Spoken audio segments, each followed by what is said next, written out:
I thought they were unfair questions, Jeremy, but I mean, I can handle it. I think I handled it well. I just don't think it's very professional. I do say this. If you're going to do that to me, I think it's great, but you have to do it to everybody else, or ease it up. I'm going to support the Republican nominee, but it's going to be me, because I think over the long haul, people are going to want to know that I have that the candidate can win, number one, and number two, that that person needs to have the leadership skills to fix these things. Well, Donald Trump today reacting to the debate. Jeb Bush out and about in New Hampshire as a red state forum of conservatives happens in Atlanta. Let's bring in our panel. Jonah Goldberg, senior editor at National Review. Kirsten Powers, USA Today columnist and syndicated columnist. Charles Krauthammer. Okay, on Twitter, on a couple of interviews, Donald Trump says he thought the questions were unfair and that they were not equally fair to everybody else as opposed to him. Well, it does create a bit of a paradox. This is a guy who's running as the tough guy. The foundation of his campaign is our negotiators, our president, our administrations are stupid. They're weak. They get kicked over in negotiations. I'm going to kill China in negotiations. I'm going to build a wall and I'll make Mexico pay for it. And I'm going to stare down Putin. And now he says that he was treated not nicely by 3 Fox News anchors. It doesn't quite fit. He's extremely upset, I think. Kirsten.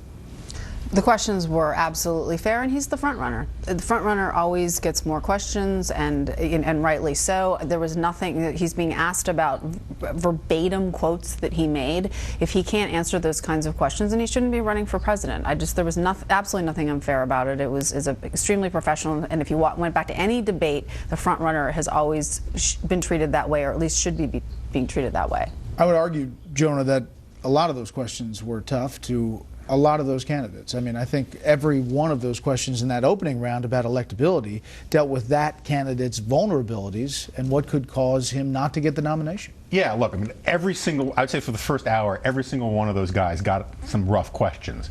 I can see why the Trump people might think in the second hour there were too many questions about justify your existence and all of that kind of thing. But then again, Trump is the front runner. Trump has a record that a lot of people don't know. But the thing that I find just baffling, sort of, you'd have to be too stupid to be a spell checker at an M&M factory, baffling, is this idea that your opening question about whether or not you would be the Republican nominee, whether you support the Republicans if you're not the nominee, that somehow that was an unfair question. He has talked about this in interviews time and again. You guys were literally physically on the stage for the Republican convention, right? For the competition. He's the front runner for the Republican nomination.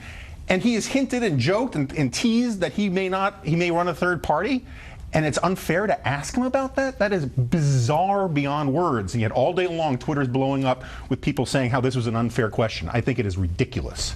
All right, there were a number of exchanges during the debate. One of them happened between Governor Christie and Senator Rand Paul.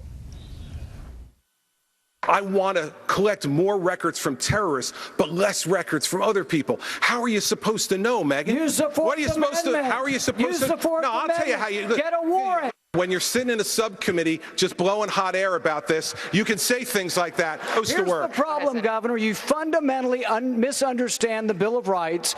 I don't trust President Obama with our records. I know you gave him a big hug, and if you want to give him a big hug again, go right ahead. Senator Paul, the hugs that I remember are the hugs that I gave to the families who lost their people on September 11th. Those are the hugs I remember. Oh, well, that was fiery. It was, and I know it was sort of at a high decibel, but this is a fundamental issue. It divides conservatives, it divides the country.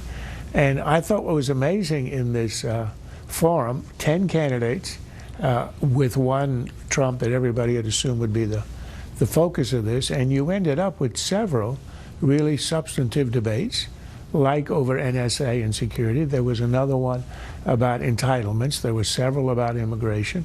That's quite a feat. I think it was one of the most successful debates ever, and you see it in the numbers. But I just mean as a piece of political theater and also as a form of information.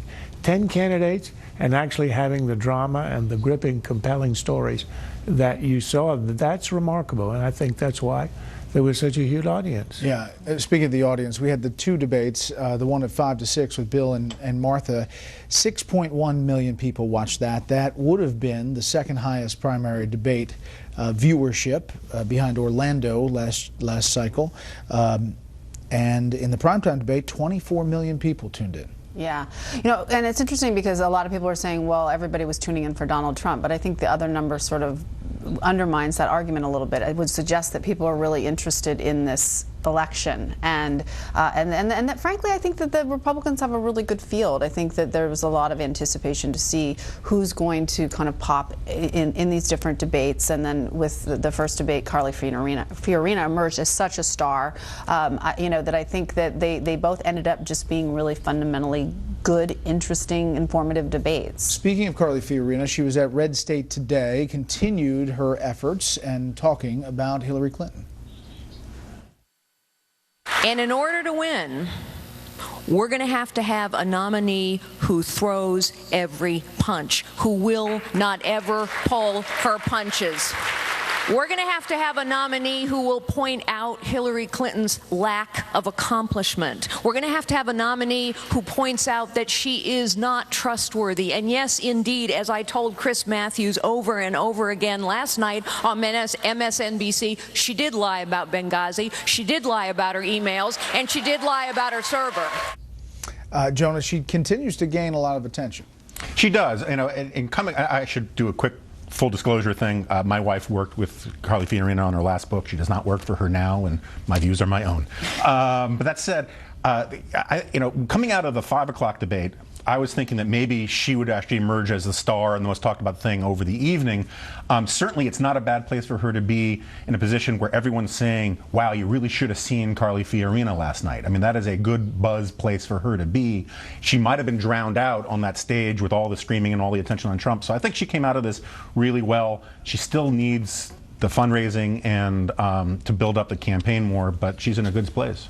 We had a little soundbite from Carly Fiorina and Rick Perry in the primetime debate. Back with the panel after a quick timeout.